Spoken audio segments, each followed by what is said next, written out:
Mayorya sa mga netizen ang naniniwalang karapat-dapat ng mabigyan ng bagong prangkisa ang ABS-CBN upang mapanood na ulit ang mga palabas nito sa Free TV. Sa segment na Balitaktakan na Balita, tinanong ang mga netizen kung sa tingin nila, napapanahon na bang ibalik ang prangkisa ng ABS-CBN ngayong 2025? May dalawang option lamang ang mga netizen sa pagpili, pagpindot ng heart kung oo at angry naman kung hindi. Sa halos karamihan ng pumindot ng heart reaction o oo kumpara sa hindi. Absolutely yes, once more chance to ABS-CBN. Oo, pero malabo na nila mabalikan ang frequency ng Channel 2. Pagmamay-ari na ng pamilyang Villar, say naman ng isang netizen.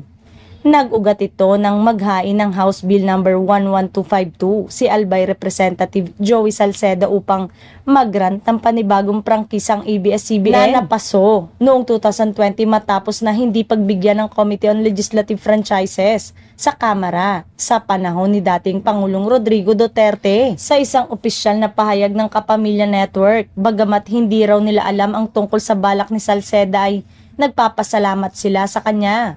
Gayon din sa iba pang mga mambabatas na nauna nang maghain ng panukalang batas para mabigyan ulit sila ng panibagong prangkisa.